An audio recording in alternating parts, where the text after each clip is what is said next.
Manchester, you look good.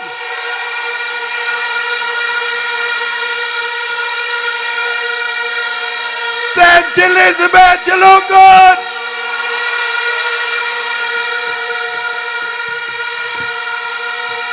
Clarendon, you look good.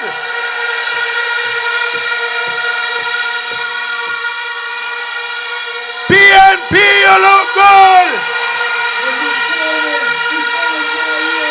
We are one big family. Turn up the thing. The whole family. Son and daughter. Son and daughter. Turn up. Yo, Shaggy.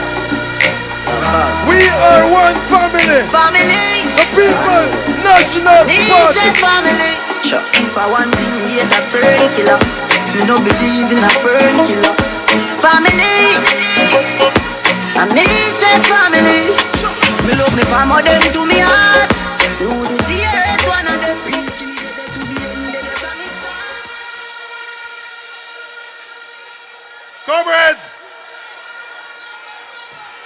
Comrade leader, comrades on the platform, comrades all.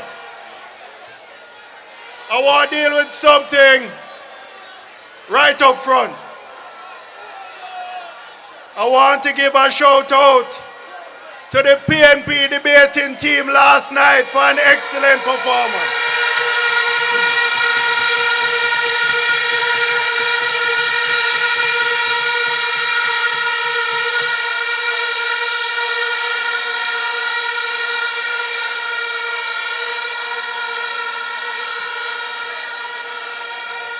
But I want, who heard one of the GLP debaters last night say this?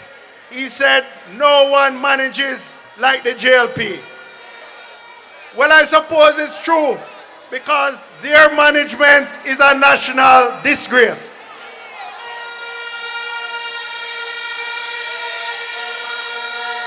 The GLP management is to sign a contract to lease Megamart, piece of Megamart building in Manchester in 2019, paying hundreds of millions of dollars in rent, supposedly to move the tax office, and no tax office can move. 6 years later, that is GLP management.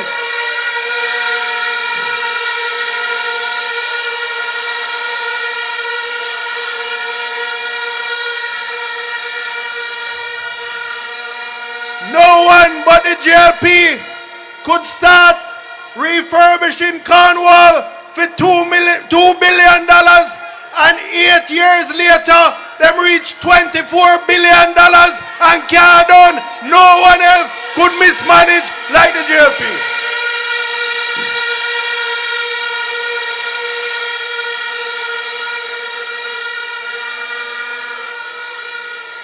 Look at today's front page story on SSL. The FSC said Nigel, an alarming report. Nigel claimed he put it in the cabinet without reading it. What was the consequence? $5 billion stolen from investors. 950 million stolen from Usain Bolt. Victims.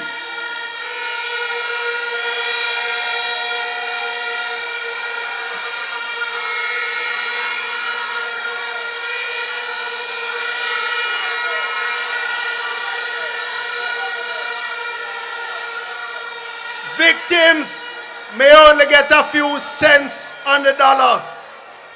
However, the country paid 1.2 million US for a forensic investigative report. The cruel report, its release has been blocked by this JLP government. Why is that? Why are they hiding the true story? The victims who have lost their money deserve to know how Craveney get him money out before it collapsed.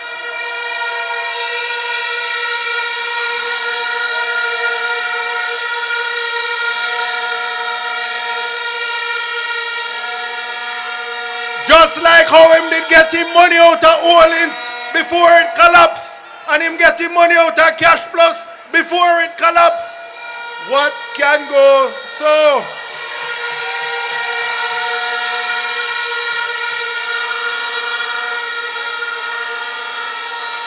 So comrades, this evening, I want to share a story with you about character.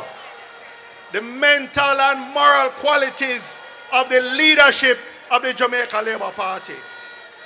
A story that exposes their true nature and whose interests they really serve. I'm not going to go back decades. I'm just going to use the last 3 terms where their leaders and cabinet ministers are still active and offering themselves for service. First, let me remind you.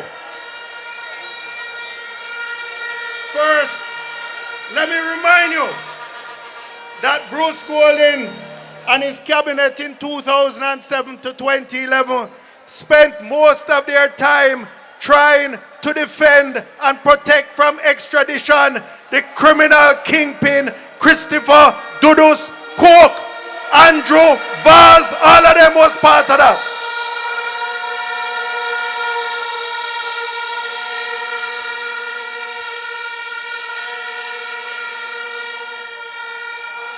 This was the leader of the infamous Shower Posse, a murderous gang that to this day Labourite greet them one another with the name of that gang.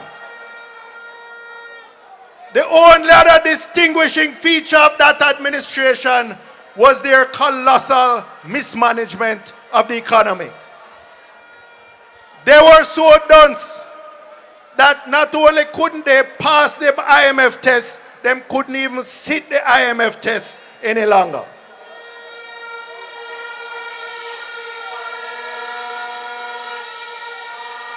The PNP government under Portia Simpson Miller and with bright ministers like Peter Phillips, Mark Golding, Fenton Ferguson, the rest of the cabinet, we rescued Jamaica from the edge of the financial precipice and set it on a good footing.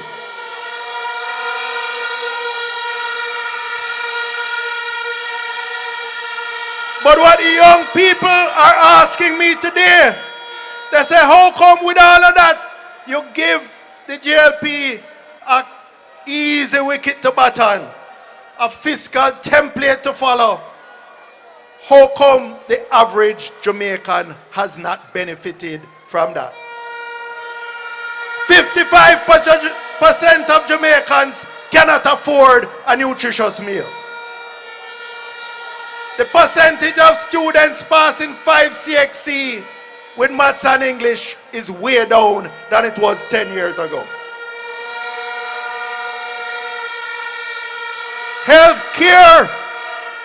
Healthcare is a nightmare with patients at Mandeville Regional sitting for days in wheelchairs, in passageways. Sometimes they drop dead before them can get attention.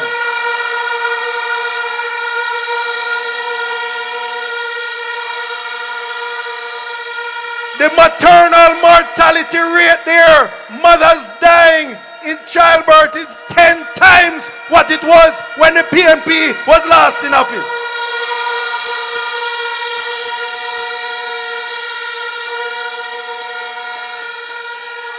Women saying to me, Comrade Bunting, we're afraid to have children because we're afraid of the hospital.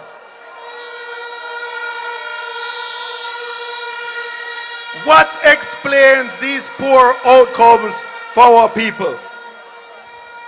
It can be summarized in one word, comrades: corruption. Corruption. No amount of slick PR campaigns can hide the truth any longer. The Integrity Commission report has revealed that the emperor is wearing no clothes.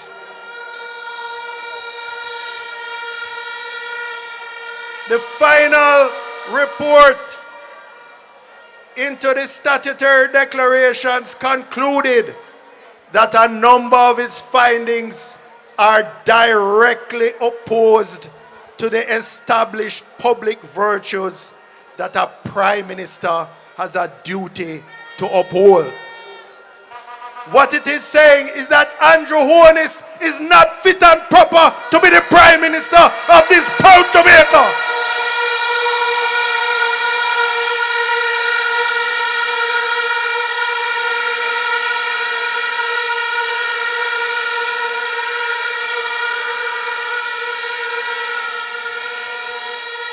And then, comrades, to add insult to injury, when he was referred by the Integrity Commission to the Financial Investigation Division for illicit enrichment, he cannot explain where his wealth and his money came from.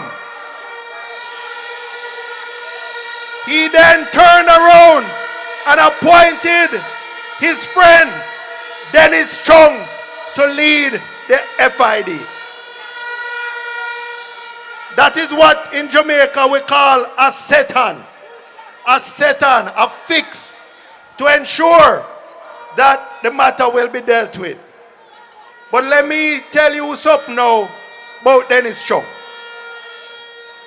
Dennis Chung is not qualified to hold that position. Dennis Chung said he saw nothing wrong with the Integrity Commission report. I'm sure some of you here work with a bank or a financial institution. And the first year you get training and they tell you about money laundering. Is anti-money laundering training you get. And they tell you how to spot suspicious transactions. So when the integrity report say that the Prime Minister have millions of dollars in raw cash deposited via ATM to his personal account, millions of dollars raw cash from undisclosed depositors, any first-year bank employee would know that is a red flag for money laundering.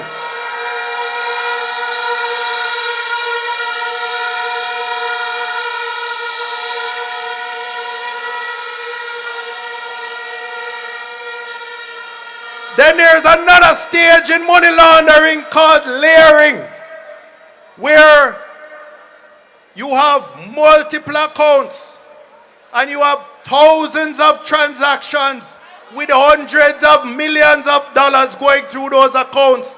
It is a way of hiding the real source.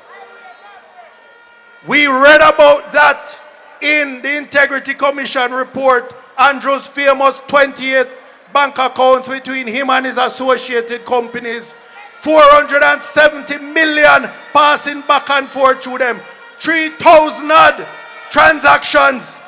Yet Dennis Chung couldn't recognize that as a red flag for money laundering.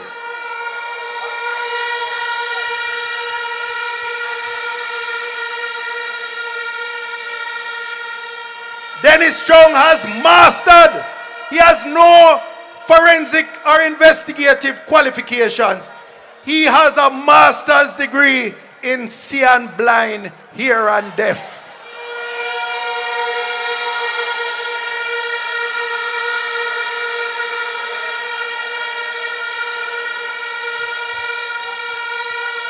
But then, comrades, we might ask ourselves, is there no one in the GLP hierarchy with some little shred of principle to say this has gone too far? Is there no one? Well, make us see if we can find one. It can't be Chris Tufton, who am being cornered by a senior journalist for playing a doctored tape, claim that he couldn't tell the difference between the fake and the original. The man is either an idiot or a pathological liar.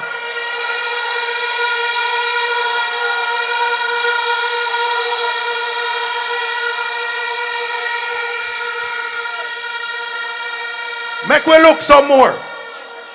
It can't be the two deputy leaders who not even Bruce Golding or Andrew Holness could have stomached them in his cabinet. It can't be the duo, the couple, one named Des and one named Dar. Des boasts about buying 100 new trucks to transport garbage. Dar boasts about buying 100 old bus to transport our most precious cargo, our children. Those people don't have any sense.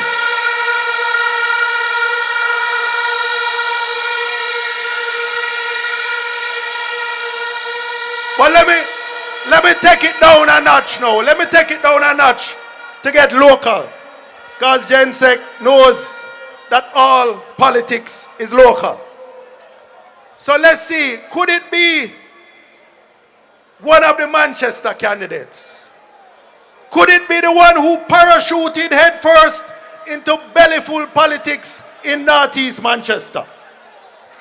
Distributing scarce benefits and spoils like black drum and chicken. Labour rights fighting to death at her constituency office. I don't think so.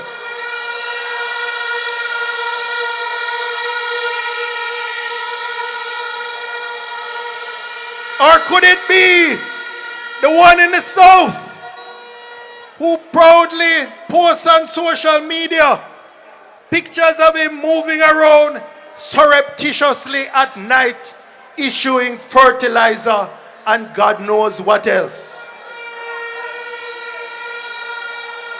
The same one who posts himself dancing and cavorting like a creepy clown in the back of the old bus with people picnic. Can't be that one.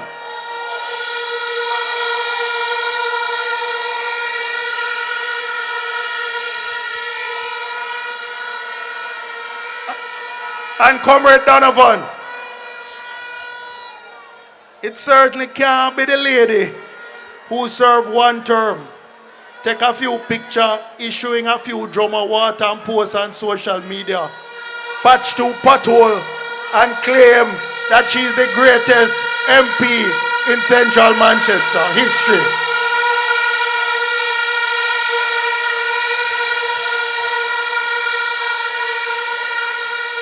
Until she can build a brand new hospital like John Jr. did. Until she can build 5 brand new schools like Peter Bunting did. Until she can bring employment for thousands like Peter Bunting did at Sutherland Global.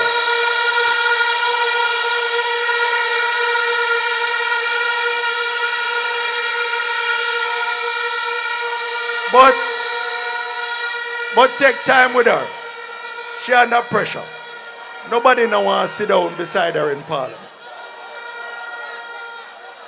The PNP candidates, on the other hand, are about empowering people, are about empowering you to stand on your own 2 feet, teaching you to fish, not just giving you a fish.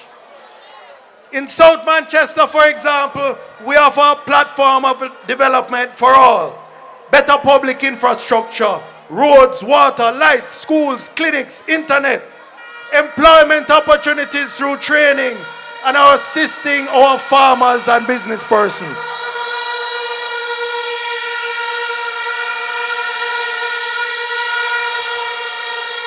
And then we top that off with a vision project of reopening the coast road from Alligator Pond TJ back to Milk River Lothan and opening the Manchester coast as a hub for community and ecotourism.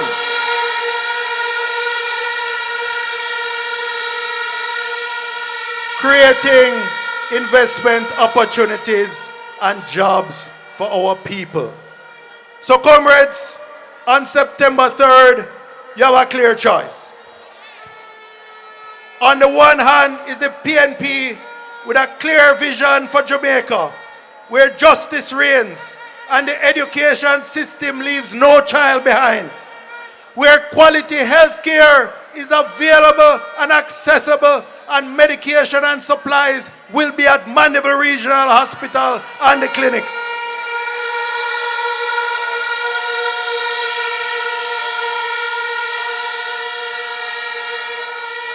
You have the opportunity like Floyd and Lothan have been telling you, that those 700,000 Jamaicans who have been called squatters will be given the dignity of owning their own land and their own title, not out of charity, but correcting the injustices and inequities of history.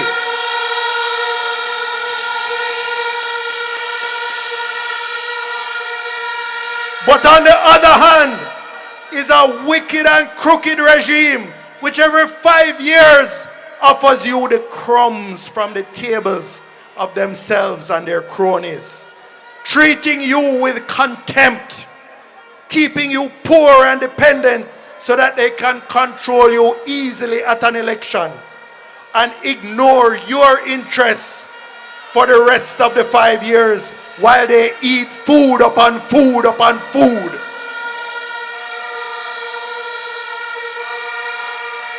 Be on the lookout for them these next few days until election.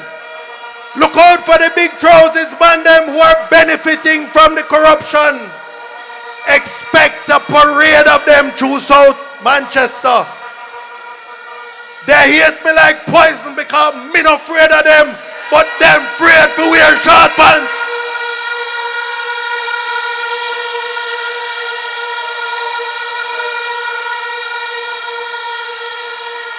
Like the thief who ball out bad mind when him get catch. Look out for them. Take them picture and post it like a rogues gallery, because the only other term they deserve is a prison term. Comrades, one love, one heart.